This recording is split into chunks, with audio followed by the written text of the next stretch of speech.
Welcome back to another episode of These Companies Suck, where we talk about companies that fail their customers in big ways for no apparent reason. In today's video, we're going to be talking about two companies, one of which I absolutely despise. The first one being Uber, which, it's Uber. And the second one is Adobe, which has been my arch nemesis for the past 8 years. Late last night, an ex-user named Feldy put out a tweet talking about how his Uber delivery driver stole his dinner. I guess he posted it at 3 a.m. I don't know what time zone he is, but it could have been his dinner or his midnight snack. The point is that the delivery driver stole his food and then posted a blank picture as proof of delivery in its wake, and Uber refused to give this guy a refund. The conversation starts off pretty civil with the guy being like, yeah, my delivery driver stole my order. I mean, what else are you gonna write when your delivery driver literally ran off with your order?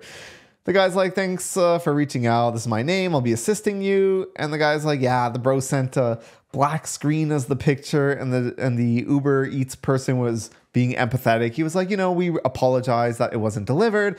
I appreciate you for letting us know about it. And the guy's like, yeah, it's crazy. And he's like, yeah, this isn't the experience we want you to have, but we're actually not able to give you a refund. Your order isn't eligible for a refund. And the guy's like, what do you mean? The driver literally stole my food. What are you talking about? And he's like, yeah, we can't provide a price adjustment on that order. But yeah, thanks for being patient. The guy's like, I'm not looking for a price adjustment. I just didn't get anything. And he's like, yeah, we understand, but we're not able to give you a price adjustment on the order. And understandably, the guy's like, I need a full refund. This isn't like a price adjustment thing. I just didn't receive my order. I need a refund. And they ended up just being like, well, I've already told you 3 times that we can't adjust the price on your order. So if you need anything else, let me know. Otherwise, we're going to end the chat. And it's just insane how bad the customer service was. Here's a picture of what the delivery driver actually sent. Some guy named Adrian was the guy that stole the order, and he just literally sent a black picture as the proof of delivery. He actually did try to reach back to support, and he got the same representative. He said, you again, and the chat was instantly ended. And then here are some other screenshots, and I'm not sure what the chronological order of things are, but he ends up actually arguing more with the same guy that he was connected to before, talking about how he never received a call, and there might be some context missing here. The tweets are all over the place, but the guy's like, pretty much, it looks like the delivery made it to the drop-off location. Because of that, we're not able to adjust the price.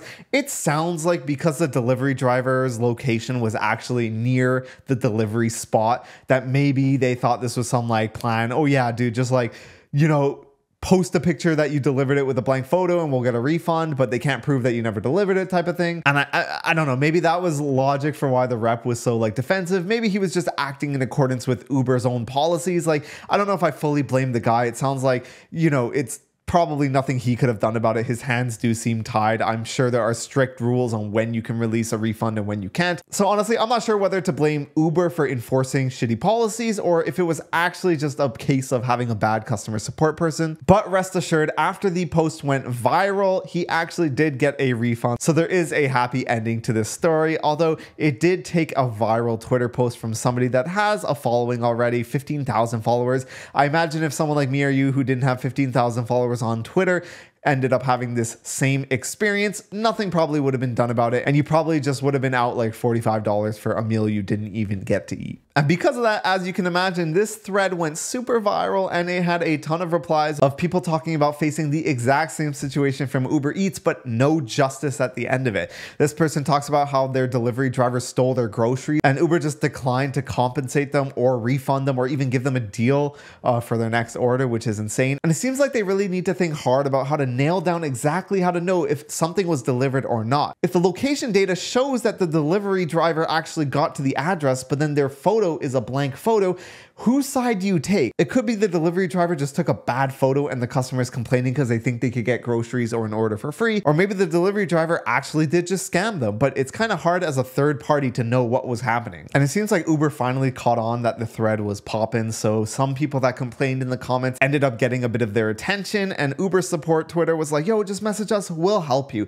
And it's kind of weird that their Uber support on Twitter is telling them to message them as if they would have a different response than what the official official Uber support said on the app itself. Like every time we have a problem with their company, do we have to go to Twitter and get the Uber support guy on Twitter to message us instead of the person on the actual app itself to get justice for things like having a drunk driver drive you or someone stealing your groceries or your meal? And while we're on the topic of company support being useless, that leads us to our next company, which is Adobe, a company that I have had a hate-hate relationship with for the past like 8 years. When I was a student, Adobe was amazing because the student deal was so good, but as soon as I graduated, the pricing doubled and it was insane to try and cancel. I don't know if any of you guys have ever tried to actually cancel your Adobe plan, but before they implemented this page where they charge you an early cancellation fee if you accidentally lock into their yearly monthly plan, they would have support that you would have to contact to cancel, and it was almost impossible. They demanded a reason that you wanted to cancel. They tried to do everything in their power to give you another shot instead of just letting you cancel. I remember one of the support reps actually asked me why I wanted to cancel, and without giving them a valid reason, he refused to let me do so. This was like 3 years ago, and I'm sure it is better now, but their pricing is insanely black hat. And it's something that if you could afford to avoid it, you should. I have canceled my service with Adobe at least 6 times in the past,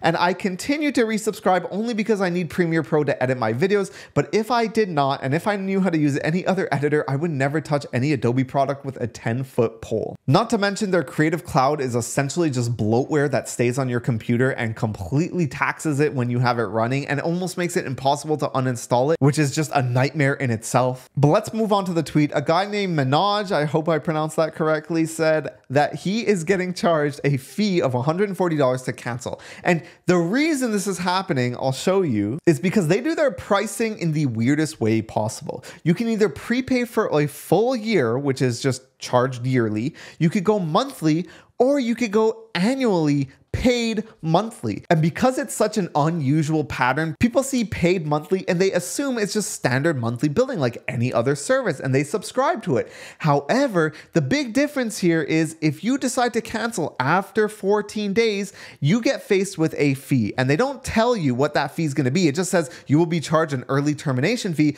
but essentially they sort of prorate all the months you would have paid to use their service, apply some calculation to it, and then charge you an amount based on how long you had left in your yearly contract. So if you only use it for 2 years, you will get charged a certain amount because you still had 10 years of that annual plan left over. And it's almost like if I'm going to go ahead and pay $170 to cancel this plan now, I might as well at least use it for another couple of months because I'm going to be paying anyways. And the crazy part is they also cancel the plan immediately, which means you immediately lose access. So it's almost like you're in a lose-lose situation. You either cancel, pay a fee anyways and don't get to use it anymore, or just keep using the product and get paid the fee anyways. And that is what this guy is essentially complaining about. Some people in the comments are like, well, you signed a contract, and the other guy's like, well, yeah, I didn't realize the termination fee was going to be like this, because to be fair, they just say that you will be charged an early termination fee. They don't talk about how egregious the actual pricing is. And it is like as black hat technical as you can get without outright just lying to your customers.